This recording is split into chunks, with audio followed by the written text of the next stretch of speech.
During his time of ministry in the Galilee, Jesus reaches a place in the eastern shores of the Kinneret. Perhaps this place. And the Gospels tell us, in the Gospel of Mark, for instance, chapter 5, what happens immediately after. They went across the lake to the region of the Gerasenes. When Jesus got out of the boat, a man with an evil spirit came from the tombs to meet him. This man lived in the tombs, and no one could bind him anymore, not even with a chain. For he had often been chained hand and foot, but he tore the chains apart and broke the irons on his feet. No one was strong enough to subdue him. Night and day, among the tombs and in the hills, he would cry out and cut himself with stones. When he saw Jesus from a distance, he ran and fell on his knees in front of him. He shouted at the top of his voice, "What do you want with me, Jesus, Son of the Most High God? Swear to God that you won't torture me." For Jesus had said to him, "Come out of this man, you evil spirit." Then Jesus asked him, "What is your name?" "My name is Legion," he replied, "for we are many." And he begged Jesus again and again not to send them out of the area. A large herd of pigs was feeding on the nearby hillside. The demons begged Jesus, "Send us among the pigs. Allow us to go into them." He gave them permission, and the evil spirits came out and went into the pigs. The herd, about 2,000 in number, rushed down the steep bank into the lake and were drowned. So this story is concerned about an evil spirit possessed person here in the eastern side of the Lake of Galilee. And the question is, what really happens here? What underlies this story? What is the theological theme that explains to us the meaning of what we just read in the Gospel of Mark? Well, to begin with, we must have in mind the political separation in the days of Jesus between the region to the east of the Kinneret and the region to the west of the Kinneret. The region west of the Kinneret was mainly Jewish. Its king, well, not really a king, but a political leader, is Antipas, the son of King Herod. Whilst on the western side, it's Gentile, pagans are dwelling in these regions. And the king of these regions is Antipas's brother, Philip. Now, it is a separation, a political separation between Antipas and Philip, and that's part of the explanation of this story. Jesus leaves the western section of the Kinneret because he is afraid of the persecutions of Antipas. Antipas showed that he is not tolerant to political criticism. He actually suffered from the criticism of John the Baptist, who was later executed because of his preachings. Jesus was concerned that the same might happen to him, especially because some people believed at the time, according to the New Testament, that Jesus is the incarnation of John the Baptist, who resurrected. So Jesus leaves the western part of the Kinneret to the eastern section. But remember, the eastern side of the Kinneret is also the place of the Gentiles, of the idol worshippers. By definition, according to Jewish law, it is unclean, it is impure. Their land is impure. And remember what the story tells us. We're talking about a man who's possessed by demons. Demons are the incarnation of the impurity, if you wish. So it is an impure, unclean person in an unclean land. Moreover, where does he live, that demon-possessed person? He lives in the tombs, in the cemetery, which according to Jewish law, again, it epitomizes the highest degree of uncleanness. What is the name of the demons inside that person? Legion. That sends us, of course, to other places. Legion is a military unit in the Roman army. The Roman army has emblems, insignia. One of them is the pig, which is unclean in Jewish tradition, of course. And finally, we have pigs in the story. The demons go into the bodies of the pigs who run down to the Kinneret and drown. So the entire situation involves the utmost uncleanness versus the utmost holiness embodied by Jesus. This is the meeting point. That's where it happens. Now, it's even deeper than that. Because I didn't read that to you, but when Jesus heals that man, he sends him over to tell everyone about what happened. In a way, that person who was cured is now the first apostle to the Gentiles. Would they accept his preaching? Would they accept the knowledge of Jesus as the great healer, as the Son of God, as the Messiah? That depends on them. But this may be considered as one step in the long journey that eventually brings us to Caesarea, on the shores of the Mediterranean Sea. There we hear about a story about the conversion of a Roman general, Roman officer, who becomes Christian, who becomes a believer. And what is the proof to that? The Holy Spirit descends upon him as well as on everyone else in the room, and they were all Gentiles. So Caesarea may be conceived as the final stage in the evolution of the ministry to the Gentiles, which this story describes. Where does that story take place? Well, as I said, we're on the eastern shores of the Kinneret right here. And the story says that it happened in a place called, well, the region of the Gerasenes. Gerasa, Jerash today, is in the kingdom of Jordan. Quite far away from here. But remember, it doesn't say Gerasa, it says the region of Gerasa. In this region, there were 10 cities, Gentile cities, actually. Only one of them on the western side of the Kinneret, and that was Beit She'an. The rest of them, the 9 left, are all on the eastern side. Gerasa is one of them. They're called the Decapolis, meaning the 10 cities. No one really knows what it means.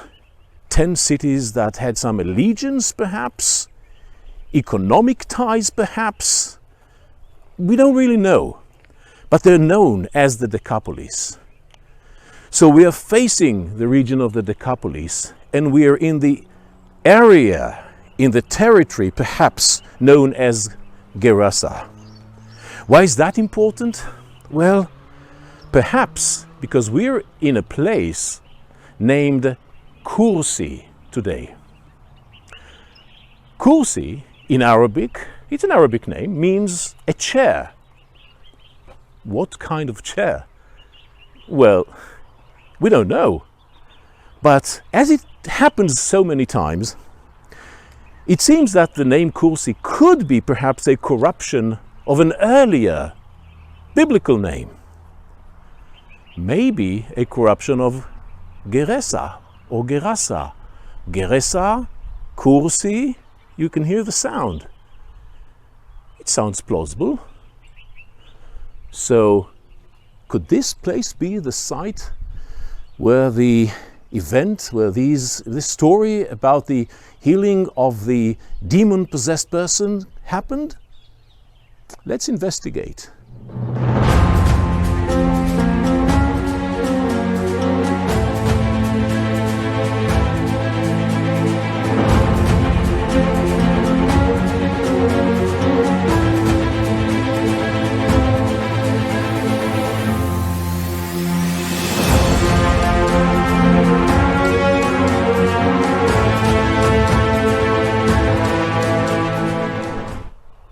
Welcome to KURSI. Come inside.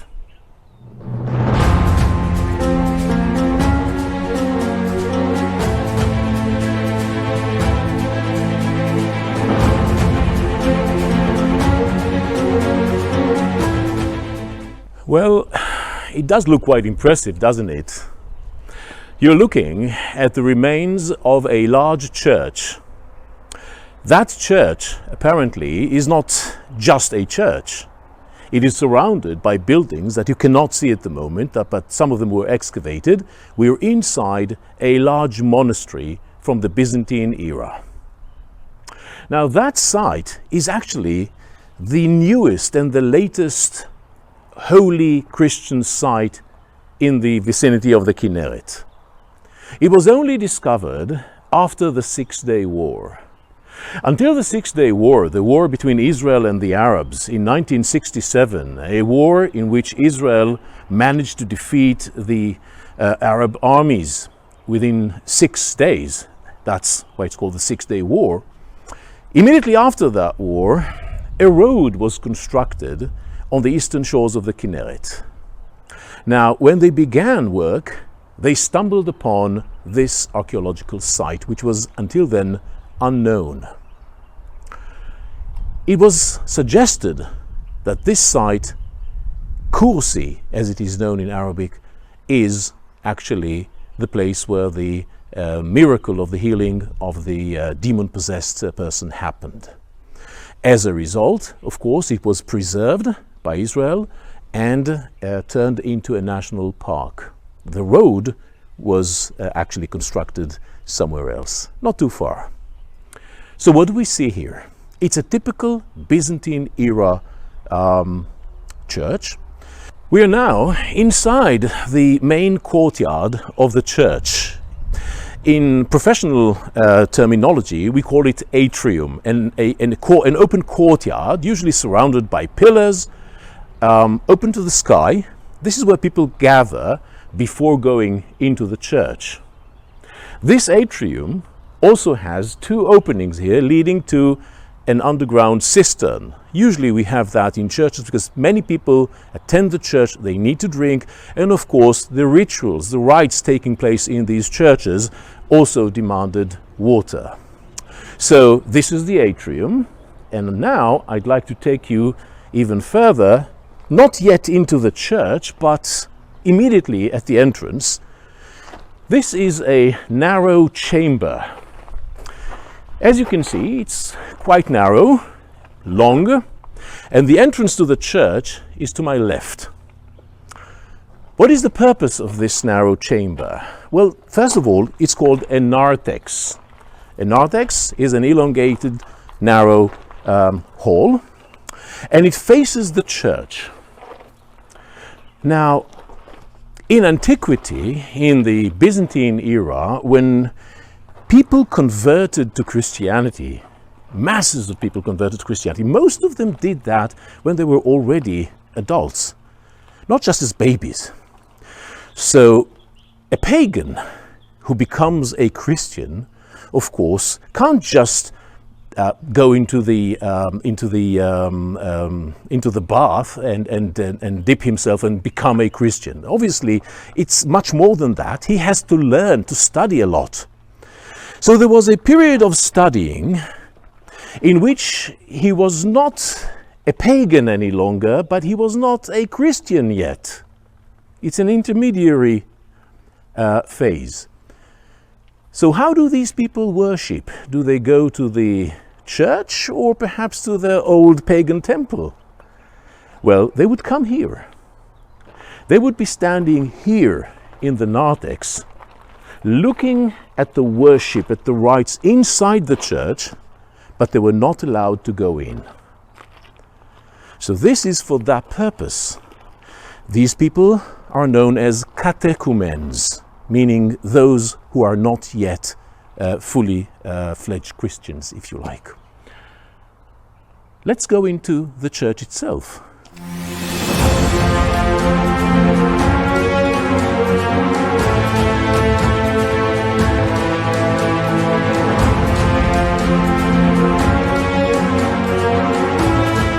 So look at the general plan of this church.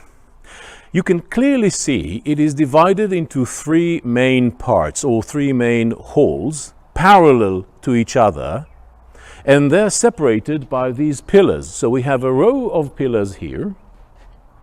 There's a row of pillars over there with arches, reconstructed arches on top. And as a result, what we get is a main hall at the center, an aisle here and an aisle over there. Two side aisles and a central hall known as a nave. The plan that we just see here is known as a basilical plan. Mind you, when we talk to people in Europe or the United States, Christians usually, when they hear the term basilica, they immediately think about a church. Indeed, it is true. People actually tend to forget is that basilical style buildings actually come from the pagan culture. They originate in Greece, and then they reappear in Rome, and then over here too, just like any other place in the Roman Empire. Originally, they are secular buildings for assembly. So trials would take place in a basilica, shops will be installed in a basilica, and so on and so forth. People would buy and sell. But as these buildings are designed to fit an assembly of a large number of people, it was also the perfect style of building for the new religions in the region. Actually, it started with Judaism and Christianity, and then it went on to Islam. So Judaism, which is an ancient religion, began having synagogues already in the Second Temple period. But most of the fabulous synagogues that we know in this country come from the Mishnah and Talmud periods. That is the late Roman and mostly from the Byzantine period. And these buildings, some of them, are actually built like basilicas. At the same time, Christians adopt the same plan and build their churches in the same style. Later, with the rise of Islam in the 7th century, we see Muslims adopting the same plan here and there. For instance, at the Al-Aqsa Mosque in Jerusalem on the Temple Mount. So this is a basilical style building, but it's a Christian one. So it has some Christian characterizations, of course. For instance, look at the division here inside the main hall into three distinct sections. The first section is right here at the beginning. It's the main hall opposite the entrance, and then comes the second section with a nice step leading up. And then eventually we get to a third part. So this is a tripartite division, a division into three distinct sections. Is this accidental? Actually, it isn't. Christianity rises from Judaism. It branches off Judaism. So obviously, we'd expect it to have some ideas coming from Judaism. And of course, the main theme in Judaism, in the holy architecture, is the Temple of Jerusalem.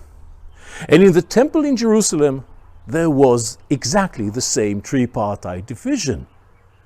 The Ulam, the entrance hall, and then the Holy, and then the Holy of Holies, the innermost sanctum.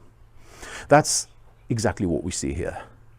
The entrance, the main hall, and then another section, and then a third one. And I'm standing now inside the inner sanctum.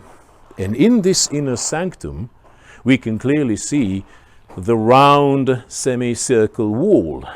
It is the apse.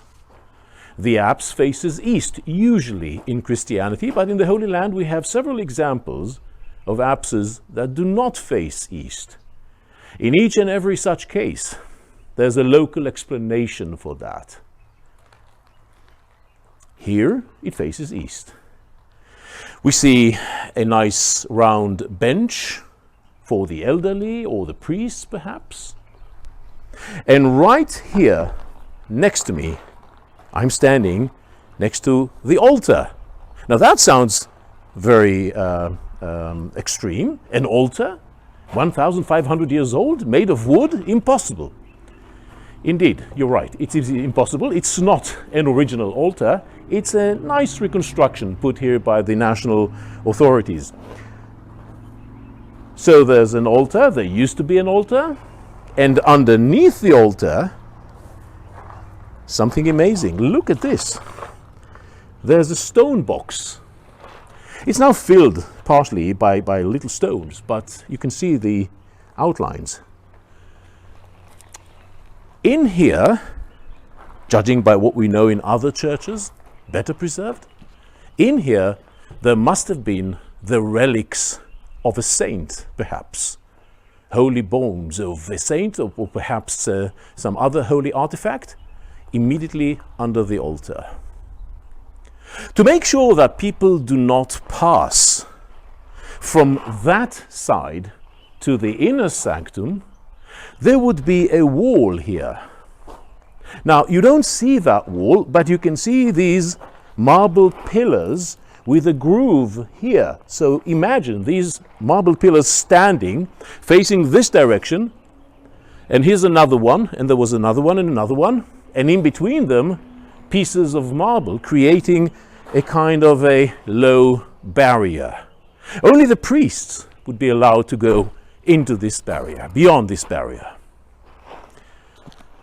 Actually, this is the origin of something that we see in modern Greek Orthodox churches in the East, for instance. A huge wall covered with pictures of the saints, icons of the saints, or events in the New Testament. In modern architecture, we call that an iconostasis. Iconostasis means a standing wall of icons. It began in antiquity with this low wall, which eventually evolved into the large wall that we see in churches in the East. The church was obviously adorned with decorations. What you don't see, of course, some of the walls are reconstructed, but what we see here is mostly what we found. You don't see the plaster, for instance, that covered the walls, but you do see something else.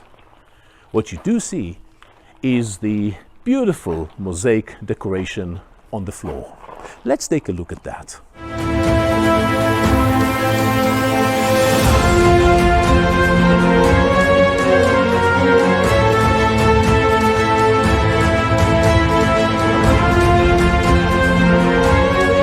Look at this beautiful mosaic floor. Look at the colors. They're so alive, especially after the first rain in the winter, when colors really come to life. But what a pity. It's partially destroyed. Can you see these patches here, for instance? And here another one, and another one, and another one. It means that it was destroyed. Well, you'd say, yes, of course, that's exactly what we expect in such ancient places. Things deteriorate, they fall apart, they're destroyed. You need to put these patches of modern cement to preserve it. Then again, if you look carefully, you see something very odd. The patches are actually arranged in a systematic pattern. They're not accidental, as you'd expect in an accidental ruin. So you see, here's 1 and 2 and 3 and 4. And here again, 1, 2, 3, 4, and 1, 2, 3, 4. There's a pattern here. Now that can't be accidental. There must be an explanation to that. Indeed, the explanation is quite evident. Come to me. I'd like to show you something.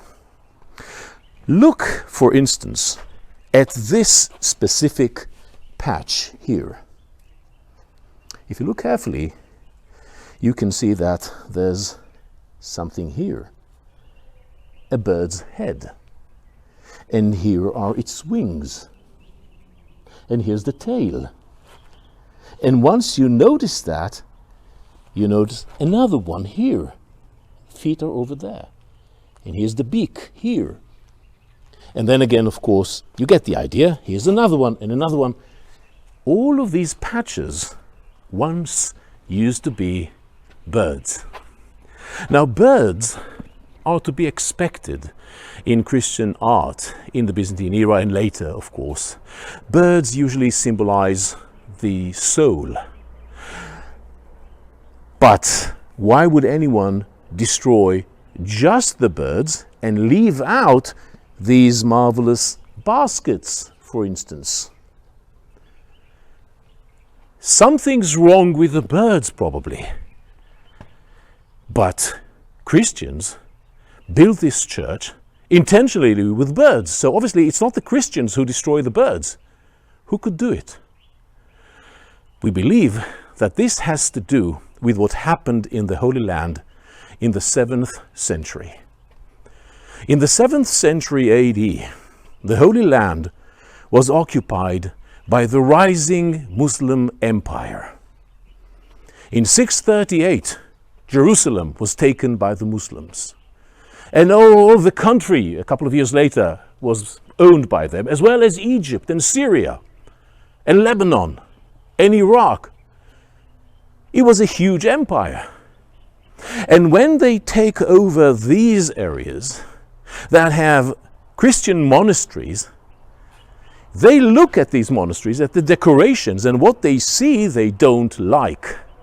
What they see are these birds, not because they are birds, but because they think, in their understanding, this is in violation of the Lord's commandment, a commandment that does not allow the depiction of, or the figural depiction of animals, human faces, and so on and so forth. So the Muslim reaction is basically breaking everything which seems to them to violate the rules of God. This is iconoclasm, the destruction of icons by early Islam. It's quite interesting to note that this wasn't always the rule in the Muslim world. If you go, for instance, to Jericho, to one of the early Muslim palaces, one of the earliest in the Islamic world, built by a caliph named Hisham. At the palace of Hisham, excavations have revealed a magnificent palace, but it was adorned not just with pictures of animals, but also with statues showing birds, other animals, and human figures. Quite unbelievable. But this was early Islam. This was the first stage of the rising of Islam. And at that point, there were probably different approaches towards figurative art. Whoever took this region was against figurative art, and that's exactly what we see here.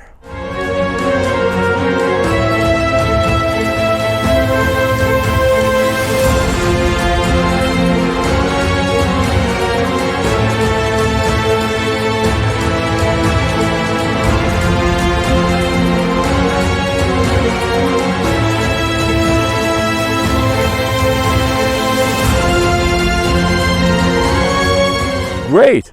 We have a church, we have a monastery, we have Christian presence here in the Byzantine era, but what does it mean? Does it have any significance?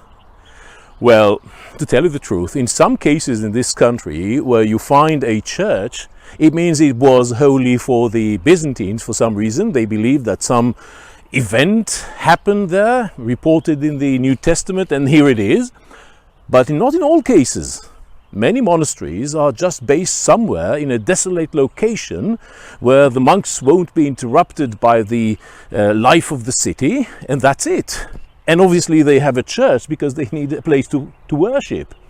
So the fact that we have a church here still doesn't show that the Byzantines believed it was a holy site, or that it had any connection to the story of Jesus in the Gospel of Mark, unless we find something else. And in renovations done here in this area in the 1980s, something was found which helps us focus on the biblical story. Follow me.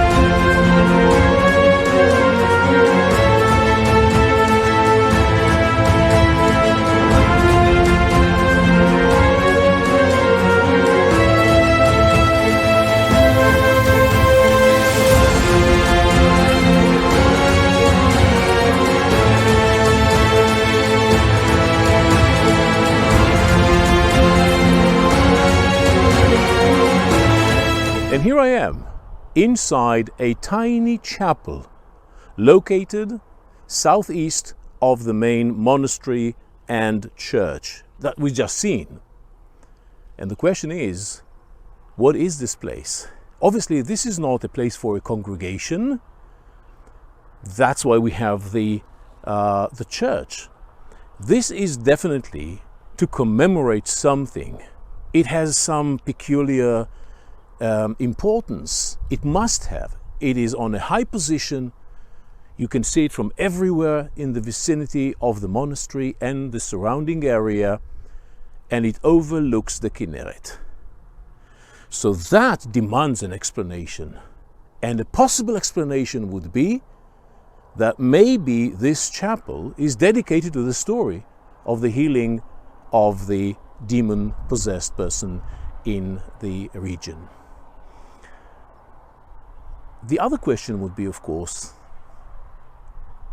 is it reasonable to assume that this is indeed the location of that story? That has to do with topography, because even if we have a chapel, maybe you'd say, maybe it is dedicated to something else, another story.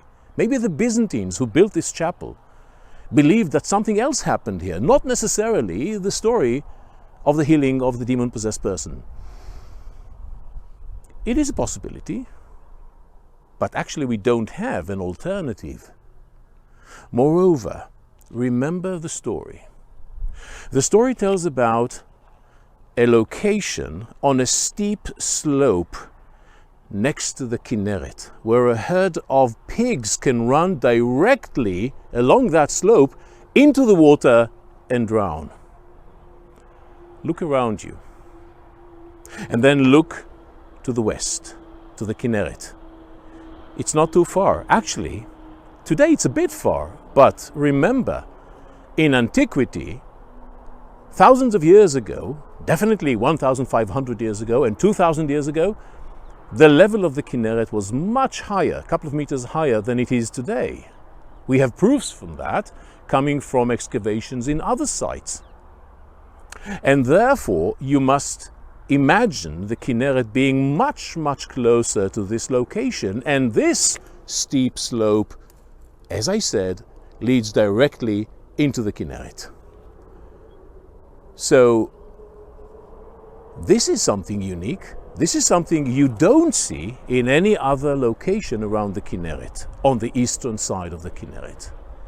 It means that when the Gospels describe the healing of that poor man, the author probably had in mind something resembling to what we see here. Is this the exact location? Well, it's up to you to decide. But I can tell you that it is highly reasonable to assume that this chapel is indeed dedicated to the story of the healing of the demon-possessed person.